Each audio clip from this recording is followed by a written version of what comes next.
I've had it with this guy. What he did is unacceptable. Nobody can defend that, and nobody should defend it. Today is not a good day for House Republican leader Kevin McCarthy, as several new audio clips have leaked out sharing what McCarthy said about Trump privately shortly after the January 6th riot. But later on in this video, I will show you in video form why I don't think anything will come from this. So first here, let's get to the leaked audio. So there are actually two clips. One came out last night, two more released this morning, but I'll put those two together. Here is the first clip, though, of McCarthy's discussion with Liz Cheney shortly after the riot. I guess there's a question when we were talking about the 25th Amendment resolution. And you asked if what happens if it gets there after he's gone. Is there any chance? Are you hearing that he might resign? Is there any reason to think that might happen? I've had some few discussions. My gut tells me no. I'm seriously thinking of having that conversation with him tonight. I haven't talked to him in a couple days. From what I know of him, I mean, you guys all know him too. Do you think he'd ever back away? But what I think I'm going to do is I'm going to call him. This is what I think. No, it'll pass the House. I think there's a chance it'll pass the Senate even when he's gone. And I think there's a lot of different ramifications for that. Now, I haven't had a discussion with the Dems that if he did resign, would it not happen? Now, this is one personal fear I have. I do not want to get into any conversations about Pence parting, anything like that. I mean, the only discussion I would have with him is that I think this will pass, and it would be my recommendation we should resign. I mean, that would be my take, but I don't think he would take it, but I don't know. All right, so before I get to the second piece of leaked audio here, it's very clear what Republican leadership was thinking at the time, just a few days after the riot, discussing the 25th Amendment. Is he mentally fit to keep this going? Thinking about asking Trump to resign. Did that actually happen? I probably think not. And also pointing out there how him resigning would be better than him being impeached, which is why they would want to see him resign. But nothing at all came from this. Now, I will show you later why I think nothing will come of this either, of this leaked audio. But if anything does come from this, it relies completely on Donald Trump. If he comes out publicly, reacts negatively to this, slams McCarthy, calls for new leadership, then yes, something may come from this. But apart from that happening, nothing will come. And I'll get to later why I don't think Trump will come out and, try to get rid of McCarthy here. But there is more. So here is another discussion that McCarthy had with Republicans shortly after the riot. All right, I know this is not fun. I know this is not great. I know this is very tough, but what I want to do, especially through here, is I don't want to rush things. I want everybody to have all the information needed. I've had it with this guy. What he did is unacceptable.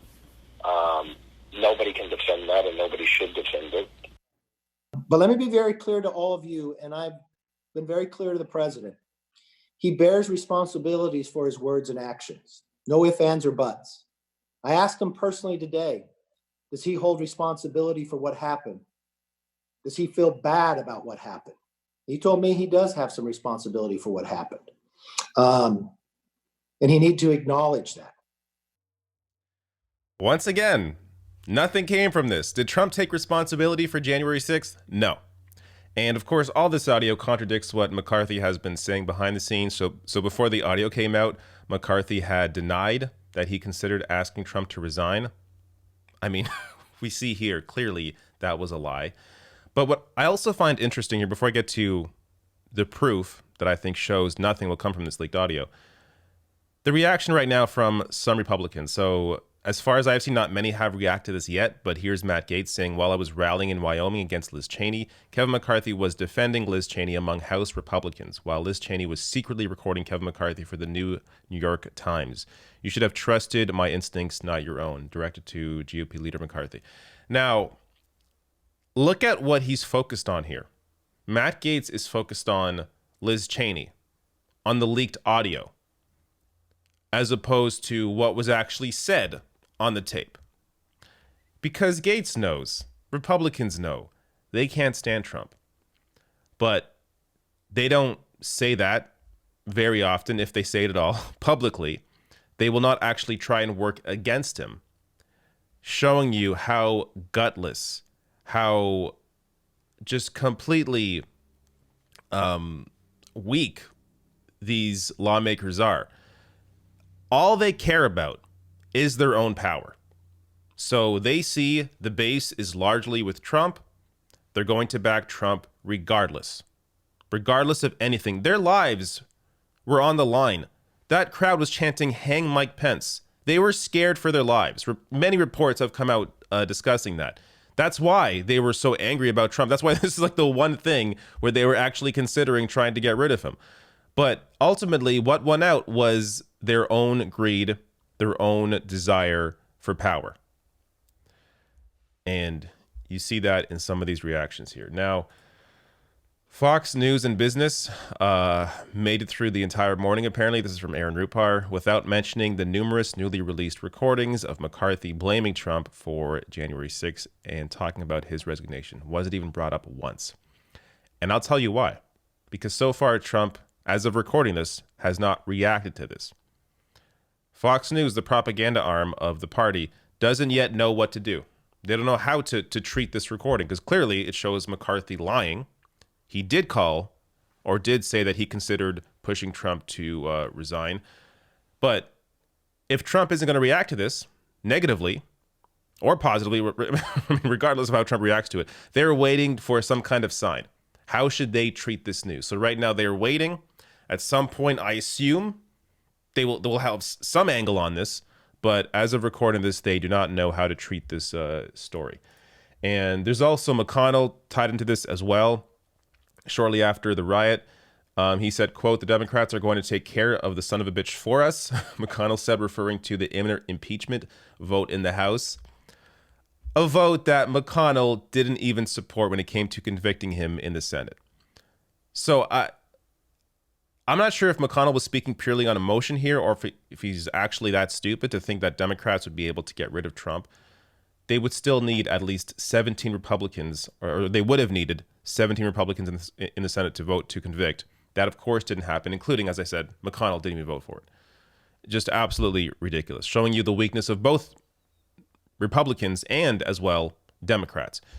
Now, also, this is from the book as well. So this is all part of a new book coming out, apparently. I don't want to, make this about advertising a book here, but the book's called This Will Not Pass, so that comes out early next month.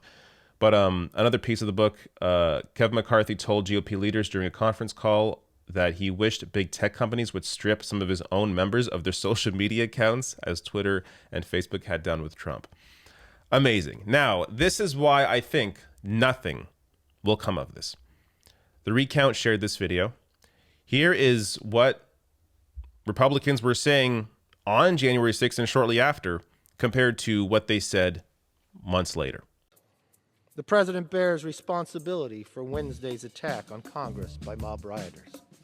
He should have immediately denounced the mob when he saw what was unfolding.